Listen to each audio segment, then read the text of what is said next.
Indiana, Radio Unión, programa Más Allá del Arco Iris. www.unionlaradio.com. Llegamos al Perú y al mundo a través de nuestra web. Si desean enviarnos un correo, solo yo acceso el correo, así que pueden escribirme lo que gusten, más allá del arco iris 103.3 fm @gmail.com. Damos la bienvenida a nuestros invitados de hoy. La Sociedad Secular Humanista del Perú, con Víctor Andrés Belaúnde, quien me trae un interesante invitado, un colega con él, ingeniero José Antonio Mamani Rojas. No sé si es ingeniero, ya nos dirá él si es doctor o ingeniero, pero José Antonio Mamani Rojas. Él es experto en astrobiología, astrobiólogo.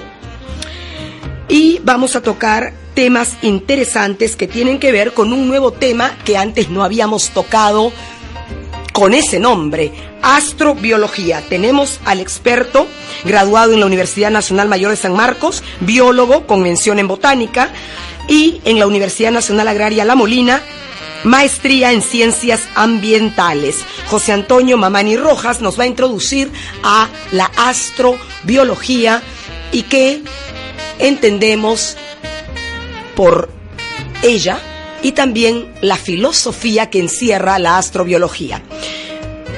Estamos con Víctor Andrés García Belaúnde, un habitué del programa. Él es cum laude, graduado con una licenciatura en psicología en la Universidad de Lima, obtuvo 2 maestrías, la primera en historia de la filosofía en la Universidad Nacional Mayor de San Marcos y la segunda en ética profesional y aplicada en la Universidad Nacional de Australia, donde se graduó con distinción por su tesis sobre la viabilidad moral de la modificación genética humana. Ha publicado diversos artículos sobre la naturaleza humana desde una perspectiva psicológica y filosófica. Actualmente se desempeña como psicoterapeuta cognitivo-conductual en la Clínica Íntegro y es profesor principal de Ética y Filosofía de la Ciencia en Broward College y la Universidad San Ignacio de Loyola. José Antonio Mamani Rojas, licenciado José Antonio Mamani Rojas. Él es astrobiólogo, su currículum es extenso, así que voy a abreviar y ser muy puntual en lo que más nos interesa en este momento. Ya dije que era graduado de la Universidad Nacional Mayor de San Marcos, biólogo con mención en botánica, de la Universidad Nacional Agraria de La Molina, maestría en ciencias ambientales. Él ha seguido diferentes cursos de propagación de plantas por biotecnología, realizado por los laboratorios In Vitro Perú. También ha estado en el primer Congreso Peruano de Mejoramiento Genético de Plantas y Brotecnología Agrícola, realizados 17 y 19 de mayo del 2010. En Víctor José Antonio, qué bonito nombre, me hace acordar al vals. Bienvenidos a Más Allá del Arco Iris, 880M, Radio Unión, poder que se siente. Empecemos con usted, José Antonio, y luego sigo. Tú prefieres saludar, Víctor, ya que eres un habitué, y das el pase a tu amigo. No, bueno, acá feliz de estar de vuelta en la radio, como siempre, y gracias por dar este espacio de discusión de temas científicos, ¿no? Que son importantes popularizar la ciencia, ¿no? En el Perú. Y bueno, yo tampoco sabía que existía la Asociación Peruana de Astrobiología. Me quedé muy impresionado y entusiasmado, ¿no? Por los proyectos que podemos hacer juntos. Y bueno, creo que es importante que la gente conozca ese concepto y que, bueno, sin más preámbulos, ¿no? Que nos explique un poco acá, José Antonio, de qué se trata, ¿no? Cuéntenos de qué se trata, en qué consiste la filosofía de la astrobiología, y hablemos también de algo que a mí me fascina, vida extraterrestre. Sé que ya prácticamente casi todos los científicos, por no decir todos, están convencidos que el universo está plagado de planetas que pueden albergar diferentes formas de vida, ¿verdad? Así es, muy buenas noches primeramente y muchas gracias por la invitación. En este caso, bueno, se le había olvidado un poco de que soy el secretario general de la Asociación Peruana de Astrobiología. Lo principal. Cosa aparte, ¿no? También. Y bueno, En este caso sí es muy cierto, en cierta medida, ¿no? Ahorita todavía no tenemos la tecnología a última, se podría decir, para poder decir y ver exactamente si hay existencia de vida en otros planetas. Pero bueno, tomando referencias de probabilísticas, podemos decir que sí hay espacios que pueden mantener vida, y en este caso permitir también la vida, en cierta medida, si es transformada, la posibilita para la existencia del ser humano, ¿no? En este caso. Bueno, una definición, se me pasó también de qué es astrobiología. Bueno, astrobiología en sí es el estudio de la vida en otros ámbitos que nosotros consideraríamos como seres humanos, porque ya sabemos que las definiciones en sí en cierta medida van al referente humano, ¿no? Estudia en cierta medida la existencia y el desarrollo y la evolución de la vida en ámbitos que van desde zonas tan complejas como son los hábitats extremos, se podría decir, donde habitan especies que se considerarían muy resistentes, hasta ambientes en el cual ya se va viendo una reducción en cierta medida de caracteres que permitirían la vida, como son en este caso falta de gravedad, falta de oxígeno e inclusive una carbono. Falta de presión atmosférica, que es lo que permite que en sí nosotros existamos, ¿no? En este caso, como ¿cuáles son los humanos. componentes básicos para que se dé vida? Ahora, tienen que estar presentes. Hay una ley cósmica que cubre todo el cosmos, que dice que la vida tiene necesariamente que darse con oxígeno, con carbono, o pueden haber seres que existen sin esos elementos. Bueno, ahorita la definición de vida es aquel organismo que está compuesto de 5 pares, o sea, de componentes moleculares, ¿no? Normalmente es un componente de carbono, hidrógeno, oxígeno, nitrógeno y fósforo en cierta medida, ¿no? En este caso, la complejidad de la vida ahorita solamente se resume a eso. Ahorita las referencias que se pueden dar de que haya organismos que tengan otros tipos de componente como parte de su estructura vital, se podría decir, ahorita no tenemos referencia. ¿Por qué? Porque normalmente el carbono, que es la molécula principal y la que permite en sí la formación de todos los seres vivos que se encuentran aquí en este planeta, está en un estado tan estabilizado que en sí, gracias a eso, puede cumplir y formar ese complejo, ¿no? Uh-huh. Esas cadenas que nosotros conformamos como proteínas, en este caso, carbohidratos, y en general, ¿no? Que conforman las partes vitales, ¿no? En sí de un ser vivo. Debido a las características que presenta el medio ambiente. O sea, el medio ambiente en sí forma al ser vivo. No es cosa que ahorita estamos creyendo de que el ser vivo modifica el medio, ¿no? Por eso, si hay un espacio en el cual tenga características que permitan a un complejo molecular, o sea, o una estructura molecular, permita que ésta se desarrolle y cumpla una función algo semejante al carbono, entonces podríamos decir que ya se está formando una nueva estructura, e inclusive puede decirse que es algo que en sí está desarrollándose y evolucionándose, ¿no? Pero eso rige para nuestra galaxia, nuestro universo inmediato. Pero puede haber universos en que existan seres que se forman de otra manera, sin oxígeno, sin esos elementos. Probablemente la materia solamente sea posible en una pequeña cantidad de esos universos, ¿no? Si uno digamos mezcla y barajea las leyes de la física y la teoría de los multiversos es cierta, entonces en cada uno de esos universos probablemente en solamente una pequeña parte de esos universos tengan leyes compatibles con la vida, ¿no? El carbono es una especie de no sé si has jugado Legos, siempre en los Legos hay una pieza que encaja con todas, hay una pieza que sirve para unir todas. El carbono es un poco así, ¿no? Es una pieza que sirve para Enlazar a todo el cosmos. Sí, no es bastante buena para juntar cualquier otra cosa, ¿no? Y no sé si acá también hay estudios con el silicio. El silicio también es bastante estable para eso, pero no es tan bueno como el carbono, ¿no? Entonces, esa es una segunda posibilidad. No sé cuáles son los avances sobre el silicio en el asunto. En este caso, el silicio sí es un complejo atómico muy semejante al carbono, en cierta medida, ¿no? Tenemos silicio aquí, pero no está en nuestro medio, sino está formando lo que nosotros llamamos el suelo, ¿no? Las capas subcostrales. Las capas de la litosfera, se podría decir, ¿no? Le faltó un poco al silicio porque las características medioambientales en el cual se rigen y nosotros estamos aquí habitando, no permitieron que el silicio se dispusiera en la parte litosférica. No ha permitido que tenga características como el carbono, ¿no? El carbono es una molécula muy compleja, se podría decir, que puede ir en este medio, siempre tiende a equilibrarse. O sea que formar, como dijo aquí Víctor, formar esos legos, ¿no? O sea, unirse y formar un complejo, cadenas exactamente, que posteriormente comienzan a formar lo que nosotros llamamos moléculas y lo que se considera con la parte vital, que es las biomoléculas, ¿no? Claro, el ADN sería la molécula más larga que se conozca, ¿no?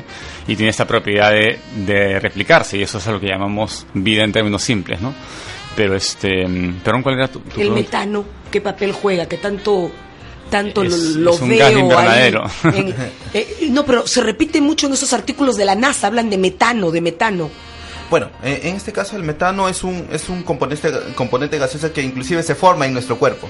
Lo se encuentra en algunos planetas, ¿no? Seguro. Y bueno, sí, se da una referencia de que hay planetas en el cual se encuentra su estructura gaseosa tiene metano. Sí, exactamente. O sea, casi todos atmósfera en vez de nitrógeno al 71% como vemos aquí, sino hay metano al tanto por ciento. Titán, por ejemplo, está hecho tiene valles y ríos y lagos de metano, sino que la temperatura es tan baja que el metano en Titán es líquido, no gaseoso como en la Tierra, y helado. Entonces muy muy frío, ¿no? O sea, Titán también tiene mucho hielo, pero el hielo está congelado en las rocas. En cambio el metano es líquido. Entonces hay lluvias y hay sistemas de clima con un sistema ya no de vapor de agua, sino de nitrógeno y otros gases, sino de metano, básicamente, ¿no? ¿Y el metano es pro vida o es para el ser humano venenoso? Aquí, bueno, en ciertas cantidades, o sea, nosotros formamos metano, pero en ciertas medidas, o sea, en exceso, se podría decir. El metano es peligroso, ¿no? Peligroso a tal punto. Creo que está en los presente también en el subsuelo de volcanes o pantanos. Así es una molécula, al ser una molécula simple, o sea, al ser también una molécula orgánica, o sea, estar compuesta de carbono, es una molécula que fácilmente se forma debido a la presencia de esos gases en el medio ambiente, ¿no? O sea, en este caso la complejidad de las estructuras da paso a que, por ejemplo, moléculas simples se formen fácilmente y moléculas complejas necesiten procesos para desarrollarse. Por eso, en este caso, el metano lo podemos encontrar y ahorita es considerado, como dijo Víctor, un componente del efecto invernadero y posiblemente del cambio climático. Sí, pues lo que sucede es que estos gases de invernadero pueden estar sueltos en la atmósfera o pueden estar en paquetes, digamos, en el subsuelo, ¿no? En almacenes fósiles. Entonces, si el metano se libera, ¿no? Y está más en la atmósfera, genera el efecto invernadero que tenemos ahora, y eso hace que las placas, digamos, que los hielos se derritan. No sé si has visto el último informe de la NASA que dice que ya la cosa es imparable. Las capas de hielo del Polo Norte se van a derretir por completo. Y va a haber menos tierra para vivir. El clima va a cambiar de manera a veces poco predecible, ¿no? Pero y la gente que ya de por sí está invadiendo hábitats de animales va a tener que retroceder, porque el agua va a tomar islas, etcétera, ¿no? Va a tomar tierra. Así es, en cierta o sea, nos vamos a achicar. Bueno, sí, el espacio en sí se va a reducir. El espacio habitable se va a reducir y el ser humano va a tener que buscar opciones, ¿no? O vivir en el agua, ¿no? Crear cosas. Exactamente. Y en esas opciones también está la carrera espacial. La carrera espacial también está en este caso como un boom. O sea, para permitir que tengamos más espacio para el desarrollo del ser humano en sí, ¿no? Porque ahorita un poco todavía tenemos ese carácter egoísta de decir el ser humano es el ser que tiene que vivir y que sobresalir y tiene que ir a otro mundo para evitar. Antropocentrista. Sí. Bueno, ese en sí el tema y bueno. Y los reyes de la creación. Así es, bueno, en cierta medida, ¿no? Pero bueno, lo que está permitiendo la carrera espacial, que ahorita está todavía recién en sus inicios, se podría decir, en sus inicios, porque en realidad se está ahorita experimentando, no experimentando en el mismo espacio, sino aquí mismo. Aquí mismo se está creando estructuras que asemejen, que permitan tener espacios o ambientes que tengan características muy parecidas a lo que nosotros tenemos en el espacio exterior, y están colocando, están experimentando con especies vivas, en este caso plantas, que son las plantas sensibles, y algunos insectos que también son muy sensibles y que dan un montón, en este caso de progenie, o sea, prole, se podría decir, de prole para poder ver cuál es su reacción en esta medida. Como reacciones morfológicas, o sea, reacciones que se dan en su estructura, o sea, en su morfología, en su cuerpo, y también características químicas. Eso va centrado un poco a lo que yo estaba mencionando en un inicio, que el medio ambiente, el medio en el cual nosotros desarrollamos, ha formado al ser vivo, no el ser vivo ha formado al medio, ¿no? En cierta medida, ¿no? Porque ahorita estamos diciendo de que el ser vivo está modificando el medio, de que está yendo a un ambiente, en un creciente desarrollo, que trata de dominar, ¿no? Todos los espacios presentes dentro del planeta, ¿no? El agua encontrada en el polvo de estrellas sugiere que la vida es universal. Parece que el agua, el polvo, al chocar con el viento solar, tiene los elementos que dan vida a agua, y así es como parece que cayó acá en la Tierra. No suficiente para hacer esos océanos inmensos, que eso lo han podido traer los cometas, he leído, o los asteroides, pero se ha encontrado agua en este polvito de estrellas que va volando por el universo y que al colisionar con la energía solar forma estos bolsillos de agua. La noticia acá está súper larga, a ver si les puedo dar una idea. Combinado con encuentros previos de compuestos orgánicos en el polvo interplanetario, los resultados sugieren que estos granos de polvo contienen los ingredientes básicos necesitados para la vida. A similar estos polvos de granos similares se piensa que están encontrados en sistemas solares, sobre todo el universo. Y esto sustenta la idea que la vida se da en todo el cosmos. Y hablan de la lluvia del polvo, etcétera, etcétera. Agua universal. Es una noticia bastante grande, la voy a leer, se va a complicar. El agua es uno de los elementos más comunes, ¿no? Hidrógeno y oxígeno hay en todas partes, ¿no? Se producen en las estrellas. Bueno, el hidrógeno está desde antes que hubieran estrellas. El oxígeno y los demás elementos se cocinan dentro de las estrellas. Después de la primera generación de estrellas, aparecen, pues, cuando explotan, liberan esos elementos al cosmos, que son los ingredientes para la vida, ¿no? Y donde sean las condiciones, pues la vida debería surgir, ¿no? Pero en el caso del sistema solar es interesante, porque cuando se forma el sistema solar, cuando comienza a brillar el sol, era tan caliente que el agua se había evaporado por completo, ¿no? El agua en realidad que tenemos en la Tierra viene después de la formación del sistema solar.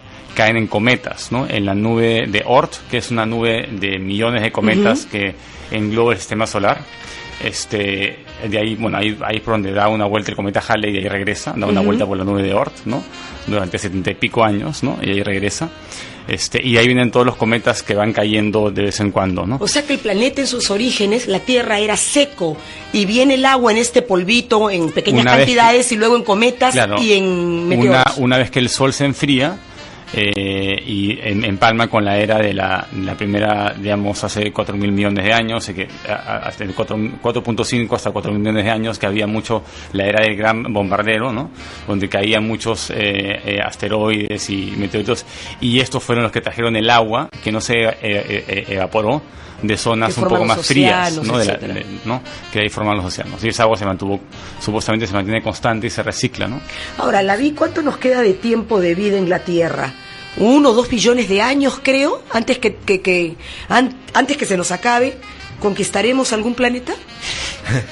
Bueno, en este caso el Sol en sí tiene ya cerca de 500 billones de años, creo, inclusive.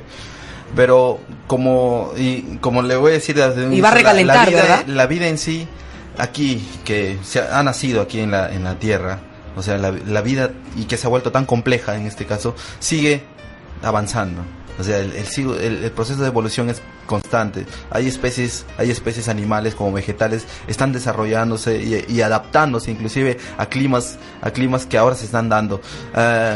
Algunos dicen que inclusive el efecto invernadero no es una causa humana, sino es una causa que se está dando, que es un proceso que se está dando de manera natural. ¿Y usted qué cree? ¿Que es verdad? Bueno, yo creo personalmente de que en sí es un proceso natural. O sea, es un proceso en el cual el ser humano está pasándolo, porque ya pasó eras en el cual él sí también sufrió, ¿no? O sea, hubo una presión constante en este caso para que el ser humano desarrolle tanto física como mentalmente para ver lo que somos ahora, ¿no? O sea, la vida en sí va a desarrollar. Nosotros somos referente de vida. O sea, nosotros cuando vayamos al espacio mandaremos ese referente de vida a otros ambientes, ¿no? En este caso. Y no solamente nosotros, porque nosotros vamos siempre con un pool de otras especies animales y vegetales, ¿no? Como un arca de Noé. Bueno, exactamente. O sea, llevamos un poco, ¿no?, de todo. Llevamos animales para que sean mascotas, llevamos alimentos, y llevamos otros tipos de seres, llevamos todos los seres vivos presentes que nos beneficien en este Pero creo que en esa época ya no se va a comer carne. He escuchado que los astronautas se van a encariñar tanto con los animales que llevan que no van a tener corazón para matarlos. Así que la NASA está haciendo alimentos en que no incluye carne. Bueno, es de otro tipo la alimentación. Esto no es broma, es en serio. Ahora se está experimentando bastante en caso de alimentación de astronautas. Ahorita todavía se sigue dependiendo mucho de las granos, porque contienen abundante proteína. Por ejemplo, no mucho con la carne, pero a un nivel ya seca, o sea carne deshidratada, se puede decir. Como esa de soya. No, en o sea, ¿no? carne en sí, carne de res, se puede decir, deshidratada. Y bueno, también ahorita se está experimentando en el uso de algas. O sea, algas que en sí aportan bastante, en este caso, aportes proteínicos, o sea que reemplazaría muy bien a los componentes cárnicos. Y bueno, en eso sería la base para un posible y futuro desarrollo en el espacio. Porque ahora, ¿cuánto cree usted, Víctor, también, cuánto tiempo realmente le queda a la Tierra? Porque la Tierra va a desaparecer, eso es un hecho. ¿Cuánto tiempo antes que el Sol recaliente y ya sea imposible vivir? Y según leí, la Tierra va a ser como Venus, súper caliente y muy ácida en su superficie, ¿es verdad? Estamos por la mitad de la vida del Sol, más o menos, ¿no? Sí, se está diciendo que todavía tiene algunos millones de años de vida. El último millón de años es inhabitable. Tal vez 3.000 millones de años. O billones. Bueno, no tenía mucha referencia en eso, ¿no? O sea, la Tierra, el Sol tiene 4.5 mil millones de años. ¿Millones? Sí, o sea, millones. El universo tiene 3 veces esa cantidad. O sea, nuestro Sol es la tercera generación de soles, ¿no? Y así, claro, más o menos esa es un poco la escala, ¿no? Pero no cabe duda que tenemos que colonizar otros planetas, si no nos extinguimos. Sí, porque el Sol tiene un tiempo de vida, ¿no? O sea, agota el hidrógeno que tiene, va a comenzar a fusionar helio, metales más pesados, hasta que simplemente se convierta en una gigante roja y recalienta la Tierra, enfríe, ¿no? Se expanda atrape todos los planetas que están a su Entonces, alrededor. de verdad, claro. Probablemente sí, se expanda hasta la órbita de Marte o por lo menos hasta la órbita de Venus. ¿Y qué va a pasar con esos planetas también? ¿Los va a afectar, me imagino? Esos planetas van a ser consumidos. O sea, van a quemarse, se podrían decir. Y la Tierra, en cierta Va a estar bien caliente. Evaporarse. Pero eso va a ser... Bueno, pero va a pasar. Ya sí. sé que parece enorme la distancia, pero el día llegará. Se podría decir que sí. Pero bueno, ya el ser humano ya estará preparado. ¿Qué para planeta ello, ¿no? usted cree realmente, licenciado, que Marte va a poder ser habitado? Bueno, se ha visto bastantes características, inclusive le dicen que es un planeta hermano, y bueno, se están haciendo ahora investigaciones de presencia de compuestos orgánicos, o sea, compuestos que en sí forman parte de los seres vivos aquí en la Tierra, para tener una referencia en sí de que Marte en cierta medida tuvo características muy semejantes a la Tierra. Eso todavía no se ha validado, se puede decir, o sea, se está haciendo investigación todavía. Se sospecha que hay vida bajo de.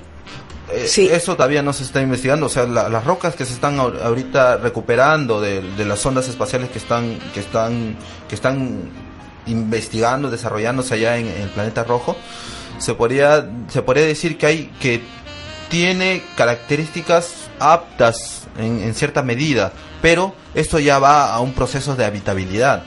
O sea, ahorita ni un astronauta podría llegar a Marte y sobrevivir, porque en sí las características como las temperaturas, la falta de una atmósfera, bueno, una atmósfera muy parecida a la Tierra en esta... ¿Cómo es la atmósfera en Marte? La atmósfera en sí, se podría decir que pisa un astronauta, saldría volando. Ah, ¿no hay gravedad? Tiene menos gravedad, es más chico. Mucho menos gravedad, y que no permitiría en cierta medida un proceso como sucedió en el alunizaje, en cierta medida, o sea, de poder desarrollarse, o llegar, se podría decir, al planeta rojo, ¿no? O sea, ¿y qué va a pasar si somos pioneros de ahí? ¿Cómo vamos a vencer eso? Vamos a hacer seguramente, el hombre va a mutar, más alto, más largo. Bueno, es que eso se demoran millones de años, ¿no? No, pero ¿qué pasaría? ¿Cómo el hombre podría vivir ahí si no hay suficiente gravedad? Eso ya es un proceso de habitabilidad. ¿Qué pasaría? ¿Qué se haría? Usted que es biólogo, ¿cómo se podría...? Bueno, como le voy a mencionar, en este caso están experimentándose instalaciones que pueden permitir el desarrollo del ser humano. O sea, instalaciones que den gravedad, aporten, por ejemplo, aporten una atmósfera artificial, se puede decir, para que pueda desarrollar el ser vivo, ¿no? El ser humano, tendríamos que estar en un ambiente protegido. En un domo, se puede decir, en una cápsula. Sí. En una cápsula que... En Marte, pero dentro de un cascarón. Exactamente. O sea, en este caso sería tratar de desarrollarnos en un ambiente que ahorita es cerrado. O sea, en este momento, si se piensa, ¿no? Tratar de colonizar, en este caso, el planeta rojo. Pero ya eso va a contradicciones, como es en este caso las leyes planetarias, en el cual no se permite ahora, o sea, según esa ley, no se permite el desarrollo del ser humano en ambientes que no sabemos, o sea, todavía no sabemos que haya presencia de componentes orgánicos o inclusive de características o incidencias de vida, ¿no? Acá ya entramos en la cuestión ética. ¿Por qué no se permite que el ser humano ya vaya y colonice? ¿Por qué? ¿Puede dañar algo que hay en el planeta, dañar otras formas de vida que puede estar existiendo en los planetas?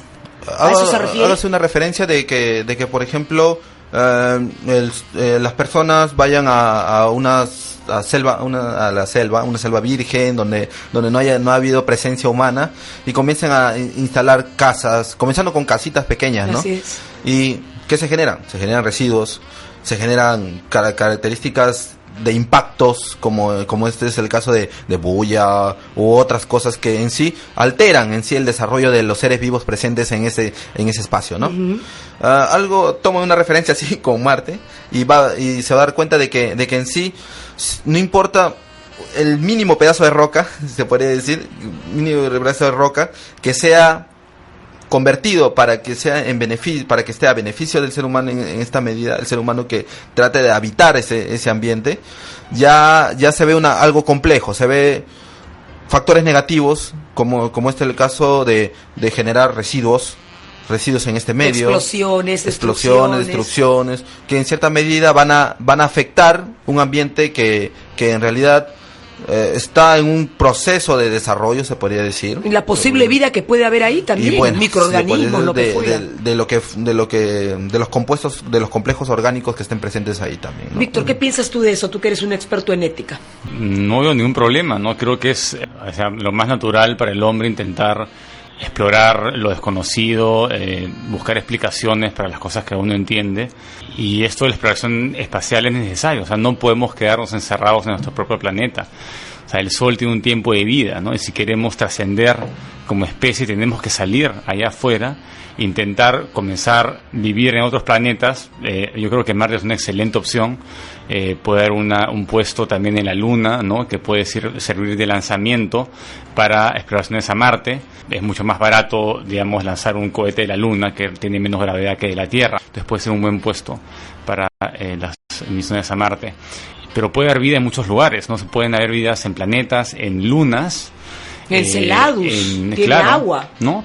Que tiene agua líquida en su interior. Podían haber ahí monstruos sumergiendo y evolucionando y cazándose unos a otros en los mares de un cometa, ¿no? Los cometas, hay cometas muy grandes o medianos que han capturado la energía y los primeros impactos del sistema solar, y que podrían tener océanos líquidos en su interior, ¿no? También con vidas que dependan de ese calor residual de impactos anteriores, que pueden estar en la nube de Oort, pueden estar muy muy lejos de una estrella, y sin embargo podría haber vida si es que las condiciones lo permiten, ¿no? Hay unos organismos, no sé si has oído hablar de ellos, José Antonio, que son los tardígrados. Los osos de agua. Los osos de agua, ¿no? Que son uno de los más resistentes, son unos organismos microscópicos que son súper resistentes, que inclusive sobreviven en el espacio exterior por un tiempo, ¿no? Y sobrevivieron a todas las 5 extinciones masivas que han habido en la Tierra, y si hubiera alguna más seguramente la sobrevivirían, y también eso puede pasar, ¿no? Está la idea de la panspermia también, la idea de que la vida no evolucionó solamente comenzó en la Tierra, sino que los componentes de la vida, inclusive el ADN, puede haber sido cocinado en Marte y de ahí importado a la Tierra en un asteroide. Sí, ¿no? Y hay estudios interesantes de impactos de asteroides, y depende del ángulo, ¿no? Hay ángulos en que hace mucho calor y toda, digamos, el metal se funde, pero depende del ángulo de impacto, puede generar zonas donde el metal no se funde, donde la vida puede sobrevivir. Entonces, si la vida puede sobrevivir en el espacio exterior, eso está probado, y podría sobrevivir también a un impacto, y esta teoría de que puede ser que descubramos en el futuro que la vida surgió en Marte y que en el fondo todos somos marcianos. Eso sería una gran revelación. Una roca se desprendió, ¿no? Una rocota se desprendió en alguna explosión, algo, y en forma de asteroide cayó acá, y de aquí trajo vinimos. La semilla de la vida. Claro. Si a eso le sumamos el agua de los cometas y etcétera, se formaron los océanos. En este caso esas ahora están todos catalogadas como hipótesis. Uh-huh. Son hipótesis, al igual que la teoría quimiosintética, ¿no? En el cual se dio la formación de vida debido a las características medioambientales que presentaba la Tierra en un inicio, que permitió la formación de un organismo primitivo, ¿no? Y dio distintas ramas que formaron al reino vegetal y el reino animal en cierta medida, ¿no? Bueno, ahorita esto está catalogado de hipótesis porque no podemos saber, no hemos estado en esa época, ¿no? Se puede decir, pero bueno, o sea, tener esas referencias para saber e inclusive dar una definición de qué es la vida en sí, que es también una de las preguntas más complejas y hasta ahorita no se ha definido totalmente. Da a conocer permite conocer algo de referencia, ¿no? Referencia descriptiva de a lo que va y a lo que ahorita se está desarrollando, ¿no? Acá encontré el dato. La Tierra ha albergado vida por lo menos durante 3, 5 billones de años, estoy traduciendo, por eso me demoro, 3.5 billones de años de sus 4.6 billones de años de existencia. O sea, la Tierra ha albergado vida por 3.5 billones de 3.5 con 9 ceros. 3.5 billion years de sus 4.6 billion year existence, de su existencia de 4.6 billones de años.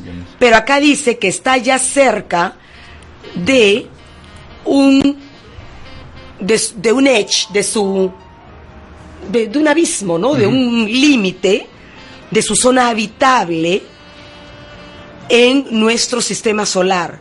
Y el Sol se está poniendo cada vez más caliente conforme envejece. Eventualmente, acá está el dato, eventualmente, quizás en 1 o 2 billones, 1 or 2 billion, 1 o 2 billones de años desde ahora, la Tierra se convertirá en un lugar caliente, como Venus, como una roca caliente, como Venus, y envuelto como en un musgo, en un murk. Se me ha ido la traducción del murk. Como en un barro de dióxido de carbono y ácido sulfúrico. Los componentes como en una masa viscosa, ¿no? Como Venus, súper caliente, y esta mezcla como un barrito así, una costra de carbono, de dióxido y ácido sulfúrico. Ese es nuestro futuro. Ese es cuando algo se suena quema. Distante, pero va a llegar el día. Bueno, ya... ¿Cómo pensaremos? O sea, creemos que... Si es que el hombre no se ha extinguido antes. Tenemos que mudarnos. Ya, o si es que el hombre si es que el hombre no se ha extinguido antes. Sí, o no se ha ido ya. Lo más probable es que se extinga como cualquier otra especie, ¿no? Es lo más común, la extinción. Sí, estamos en un por su propia mano. Por propia mano. Las especies se extinguen. Estamos en un... O sea, como todos los seres... ¿Por qué se extinguieron los dinosaurios? Porque llegaron a un proceso... entraron en un proceso de especificación. O sea, fueron tan específicos que en algún momento ¿a qué cambió se la refiere Tierra con tan específicos? Por ejemplo, un dinosaurio que comía carne y vegetales, un omnívoro. Ya, después tuvo una preferencia por la carne y comenzó a comer. Eso es específico, ser específico. Y ya creció tanto que se volvió un tiranosaurio que solo comía brontosaurio, se puede decir. Ya, solo comía brontosaurio. El brontosaurio se extinguió. ¿Y qué hacía el tiranosaurio si solamente podía comer brontosaurios? Eso prueba mi teoría que no hay que comer carne. Licenciado, ¿pero no fue por un meteoro que los dinosaurios se extinguieron? Ah, bueno, eso también es otra hipótesis. Pero no, es un hecho. Hace 65 millones de años que hay un meteorito que formó el Golfo de México y es que no necesariamente eso ha matado a los dinosaurios. ¿Ah, no? Bueno, esa es creo que las hipótesis, no sé, lo que ha revisado es o sea, el meteorito cayó, de todas maneras, eso se sabe más o menos qué masa tenía, era bastante grande, y se sabe también que nubló, el sol, ¿no? Y muchos años, sí. Por varios años, y creó una especie de invierno nuclear, ¿no? Entonces donde no hay plantas, y donde mueren los animales herbívoros que comían las plantas, y ahí mueren los carnívoros que comían los herbívoros. Les alteró su dieta. Y lo bueno es que eso prácticamente desapareció a todos los grandes reptiles y quedaron los antepasados, ¿no? El antepasado del mamífero, que era una ratita muy chiquita que comía muy poco, entonces no requería mucha comida para sobrevivir. Y se escondió fácilmente bajo la tierra. Pero tiene el cerebro más grande y podía generar calor por sí mismo, ¿no? Entonces no... Y como es chiquito se protege. Pero yo creo que esos grandes reptiles han migrado, han mutado a aves, como tipo cóndor, ¿no? Se dicen que estas aves son en realidad, su pasado son los... Sí, tú ves a un tiranosaurio Rex y a un pavo y son igualitos. Sí. La estructura es muy parecida. Pero ya va a un proceso qué pena que el cambio ha sido así, ¿no? Como que de un dinosaurio terminó en un pavito y en una cena de Navidad, qué triste. Eso es un proceso de especialización. Increíble. Especificación. 712-0140, 99875-6458. 712-0140, cabina, mensajes de texto, 99875-6458. Hola, ¿quién nos llama? ¿Aló? Indiana, buenas noches. Hola, nuestra querida Norma, que siempre quiere participar en estos temas. Adelante. Sí, escuchándoles el comentario de la existencia de la Tierra, que es parte del universo, y estudios científicos, no es la única galaxia que existe, considerando el Sol y planetas a su alrededor. El Sol es un planeta encendido por cantidad de años, millones de años, que es la energía que llega a la Tierra, empezando de Venus, que está más cerca al Sol, que no puede haber vida, y en la Tierra, que está un poco más alejado. Entonces llegan los rayos en cierta forma que hace de que se haya convertido los gases, hidrógeno, oxígeno, en agua, y el agua haya llenado los desniveles de la Tierra, formando los mares donde empieza la vida, y como microscópicamente, y luego pues la evolución de la Tierra, hay cataclismos, salen esos microorganismos, se forman las plantas, esos seres crecen, hay diferentes tipos de seres con la misma energía y materia convertida ya en vida, hasta convertirse en los dinosaurios, enormes animales. Posiblemente no haya habido raza humana en ese entonces, pero sí la evolución de la Tierra continúa. Yo he observado viajando en pueblos por Ancash, no, en un pueblo donde no había carretera, por trabajo viajaba a lomo de bestia con un grupo de personas, y observé que había conchas de mar, a miles de altura, como a 3.000 metros de altura sobre el nivel del mar. Eso significa que esa parte ha sido mar. Entonces esos cataclismos han sido de que haya, donde ha sido mar, hoy día sea tierra. Entonces ahí es donde han desaparecido posiblemente los dinosaurios, que se han convertido hoy día en petróleo. O sea, observar todo cómo es la evolución de la Tierra es ver que el ser humano, su mente no es para que sea tan poderoso, para atropellarse unos a otros. Más bien su mente deben desarrollarla para poder lograr viajar en el espacio y llegar a otras galaxias y conocer más, que es posible, porque la religión dejó el cerebro humano estancado por muchos años, y hoy en día el conflicto entre ellos hace que tampoco se desarrolle. Normita, dime. En el 69 habían llegado, dicen que habían llegado a la Luna, ¿será cierto? ¿Cómo será? Norma. Habrá sido algo de película, ¿no? Norma, dime, dicen, ¿por qué no del 69 a la fecha, ¿qué cantidad de años han pasado? Norma, realmente, ¿me escuchas? Los seres humanos deben vivir en armonía y desarrollar el cerebro para conocer qué es lo que pasa en el universo. Gracias, buenas noches. Le iba a preguntar a Norma si quería además aprovechar para hacer alguna pregunta, para aprovechar que estaba acá un experto y que le preguntara, pero sí, ya cortó. Gracias, Norma, por tu participación. Muchísimas gracias. Sí, no, el tema de por qué hay conchas en las puntas de los cerros, ¿no? Antes se tomaba eso como confirmación del diluvio universal, ¿no? Pero no es así, ¿no? Lo que sucede es que las placas tectónicas están flotando sobre magma, sobre roca líquida.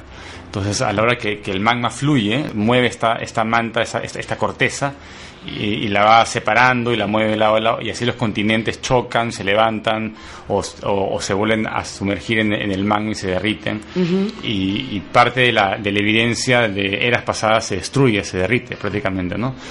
Solamente algunos pocos animales se fosilizan, ¿no? Y esos son los que los paleontólogos agarran y los intentan poner en un árbol familiar y ver, ¿no?, por las características morfológicas y la ubicación en la capa geológica, ¿no?, y ver por el carbono 14, digamos, la antigüedad de ese resto, y así van construyendo pues toda la familia de la vida hasta llegar a un tronco común, ¿no?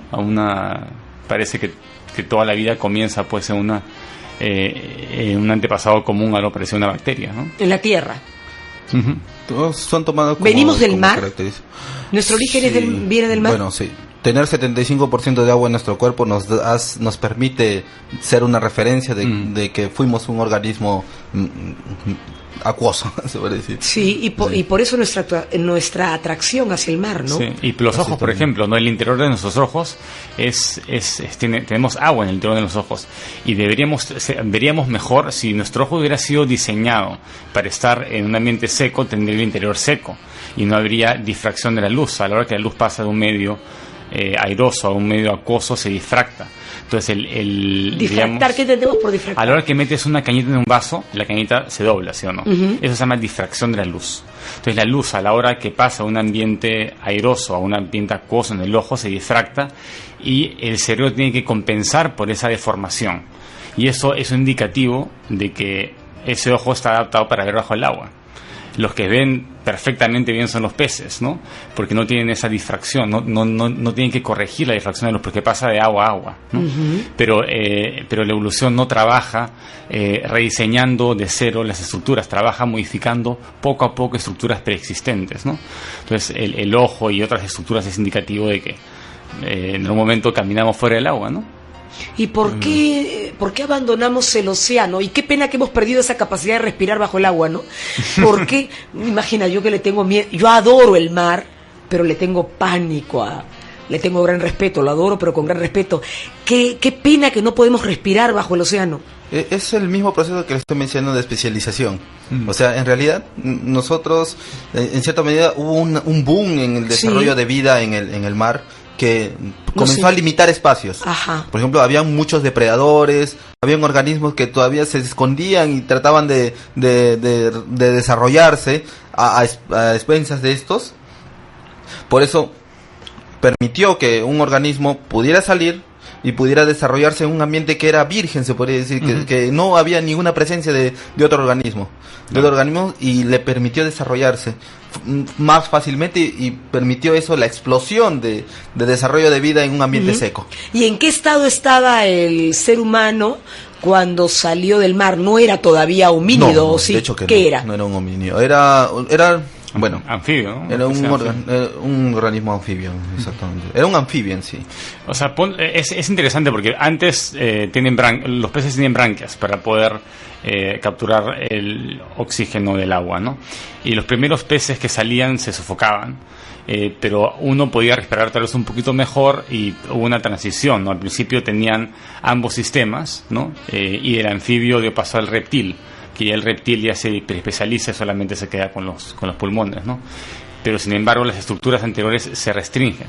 Igual cuando los animales, muchos mamíferos, específicamente el durodonte, regresa al agua, se tarde o temprano se transformaría, a la que se especializa en la ballena, en el delfín nariz de botella, en el manatí, ¿no? Todos vendrían de este único antepasado que hizo la cosa a la inversa. Normalmente la vida había pasado del agua a la tierra, y en un momento dado, fue después de la extinción de los dinosaurios, como se quedó el ambiente libre para que las especies puedan ocupar todos los recursos, ya hubo un regreso de la tierra al mar. Imagínate el antepasado de todos los mamíferos. Una especie de lobo, ¿no? Que vivía en Pakistán, ¿no? Hace millones de años, y que cambió de dieta, comenzó a comer más peces que animales de tierra, y se fue adaptando y fue cambiando. La cola se le hizo más larga, perdió el pelo y las patas traseras se le redujeron, y si uno ve una ballena azul o si uno ve un delfín, tiene las patas traseras reducidas y embutidas en el cuerpo, ¿no? Como vestigios, ¿no? Indicativo de que alguna vez un animal caminó sobre la tierra, ¿no? Igual que nosotros tenemos el coxis. El lobo marino también será. Regresó al mar después de millones de años, ¿no? Es una historia bastante romántica, ¿no? Sí. Entonces, la ciencia yo creo que te permite, pues, salir del ordinario y ver el mundo en una escala de verdad más real de nuestras escalas de unos pocos años, ¿no? Entender estos procesos que duran billones de años, ¿no? Y en realidad nosotros solamente formamos parte, pues, el último segundo, ¿no? del año cósmico, ¿no? Somos un chispazo. Ahora, todavía. Nuestro ojo, el ser humano va a mutar su ojo acuoso por un ojo más seco. Los caracteres cambian, y esos caracteres cambian cuando el medio ambiente cambia. Si el medio en el cual ahorita y el ser humano se está desarrollando y las características que tenemos como visión, ¿no? El ojo que presentamos ahora todavía sigue funcional y sirviendo perfectamente, entonces no va a cambiar nada. O sea, características como es el caso de mejoras en la inteligencia o el cerebro se va a agrandar, vamos a ser más cabezones. De capacidad cerebral en este caso, ha permitido que organismos, o sea, individuos que presentaban esas características tengan más posibilidades de desarrollarse que los individuos que tenían menos capacidad en cierta medida, ¿no? Y eso es lo que nosotros llamamos evolución o desarrollo. No, y el ser humano va a tener una cabeza más grande, va a ser más cabezón en años futuros con la mutación. Eso es según las características que presenta el medio en el cual se está desarrollando.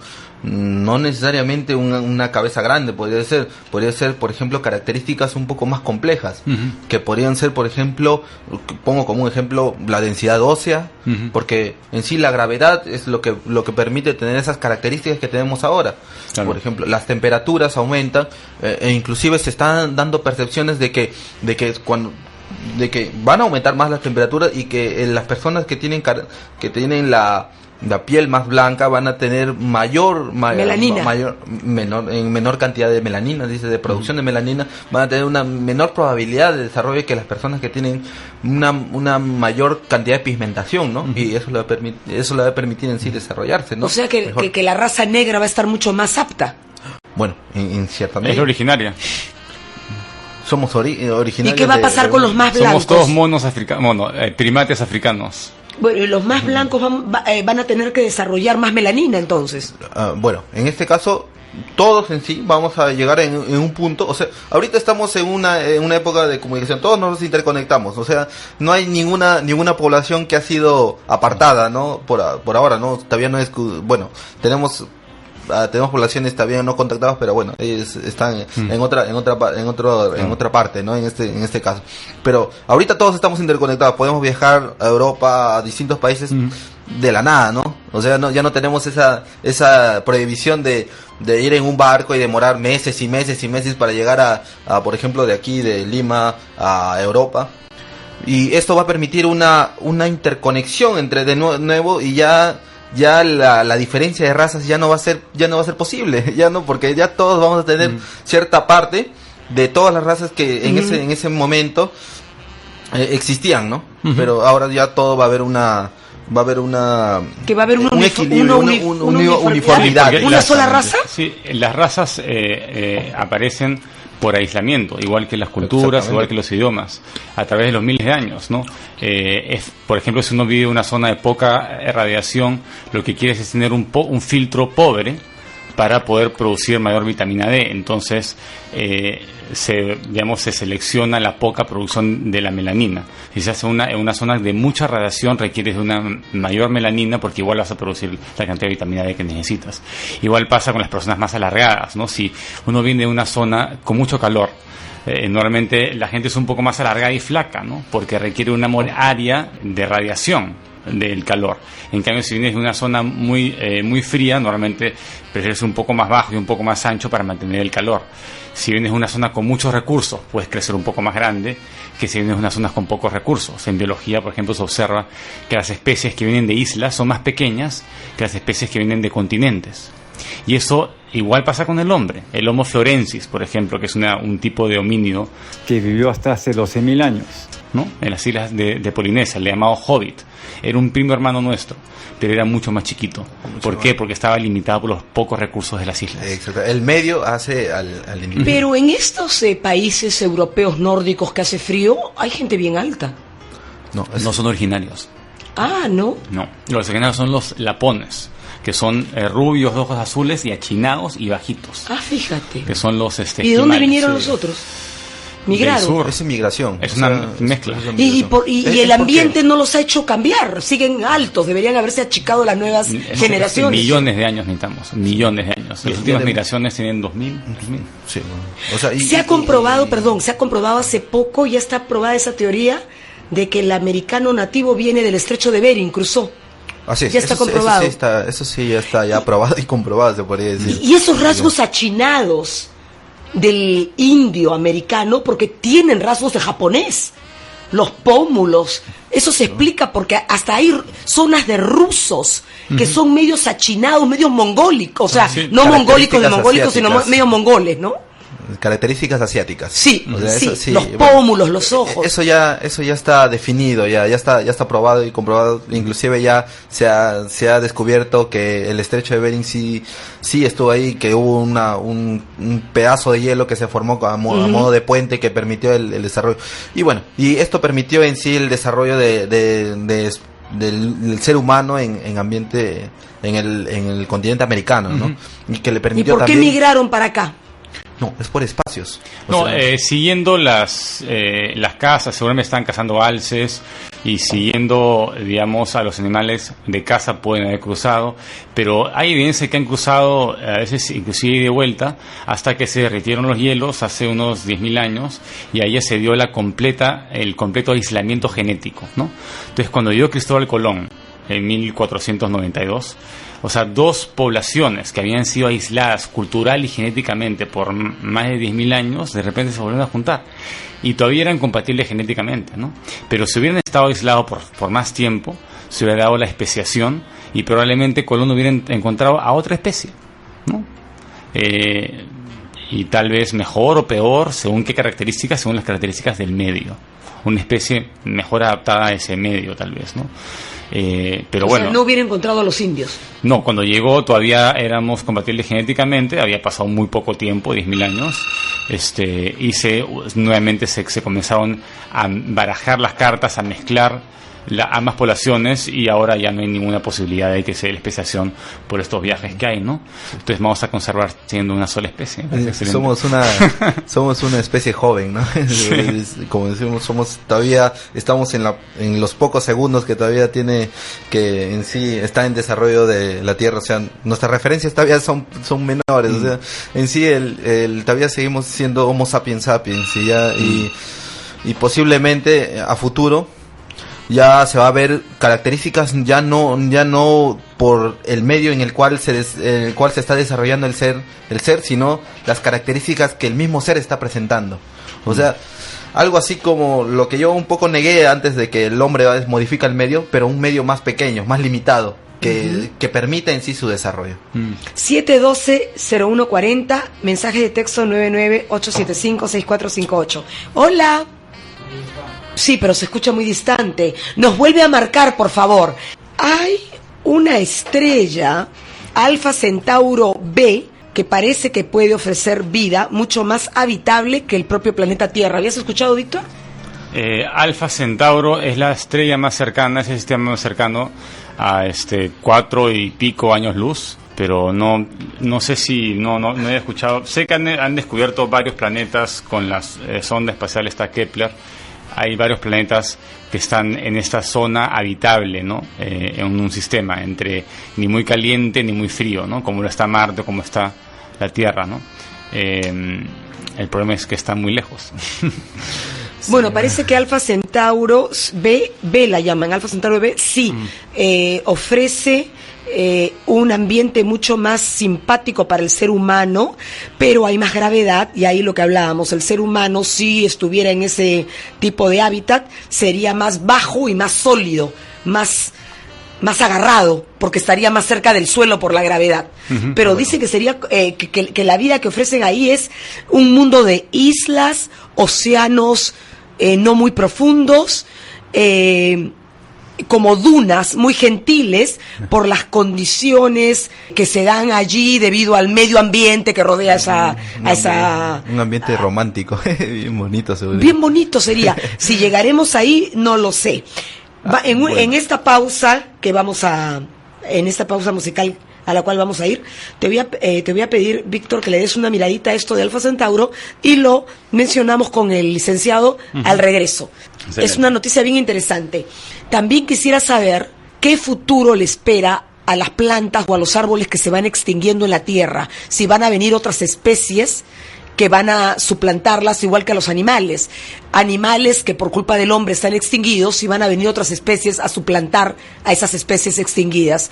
¿Qué futuro ve? ¿O ya lo que se perdió ya no vuelve? Al regreso lo vemos, okay. Licenciado. Más allá del arco iris, vamos a pausa, volvemos. Las más interesantes entrevistas con deliciosa música, hermosos poemas, astrología, consejos y sorpresas en su programa Más allá del arco iris. Soy Indiana y los invito a viajar juntos a ese lugar mágico donde el cielo es azul y donde los sueños que nos atrevemos a soñar se hacen realidad. Los espero todos los domingos de 9 a 12 de la medianoche por los 880 AM de Radio Unión. Poder que se siente.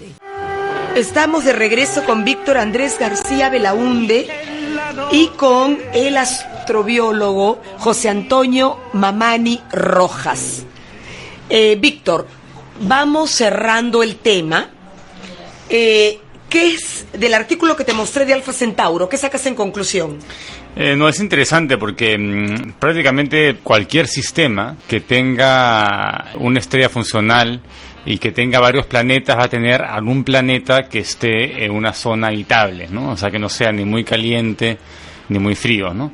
Y en Alfa Centauro, que es el sistema más cercano, casualmente también han identificado planetas que podrían estar en esta zona habitable, ¿no? Y también se puede saber, digamos, de acuerdo a el espectroscopio, ¿no? Ver digamos, la composición de estos planetas, ¿no? Y tienen aparentemente, pues, muchos de ellos componentes esenciales para la vida, ¿no? Entonces, si es que es cierto que cada vez que se dan las condiciones la vida aparece necesariamente, para eso habría que encontrar, no sé, acá me tendría que confirmar nuestro astrobiólogo, pero tendría que confirmarse un segundo génesis, ¿no? En el momento que se descubra en Titán, o en Encélidos, o en Alfa Centauro, o en tal vez en Marte, ¿no? Un segundo génesis, ¿no? Una comprobación de un segundo génesis, digamos, un génesis tan cerca del otro, ¿no? Uh-huh. Dos génesis en un solo sistema, que es insignificante, una vía láctea de las muchas galaxias del universo. Entonces, si es que eso se confirma, en un lugar tan pequeño, casi con toda seguridad el universo está repleto de vida, ¿no? Interesante. En este caso de ya los estudios que han permitido que ver planetas con características muy cercanas o muy parecidas a la Tierra, esto es debido a la presencia de energías que emiten. Por ejemplo, la Tierra emite un tipo de energía. Esas características, ese tipo de energía que son consideradas como longitudes de onda, uh-huh, por la presencia de los componentes químicos dentro en sí que forman a la Tierra, han permitido que, por ejemplo, se descubran o se vean planetas que tienen esas características, esa emisión de energía que es muy parecida a la Tierra. Por eso se le da esa atribución, la atribución de que puede ser poblada, ¿no?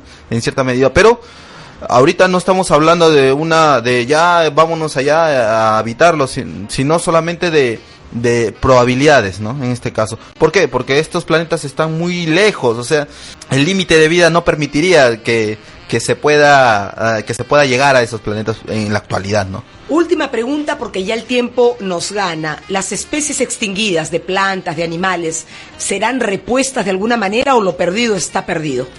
Las especies están extintas ya no va a haber una recuperación. Lo que sí se está dando son procesos de especiación.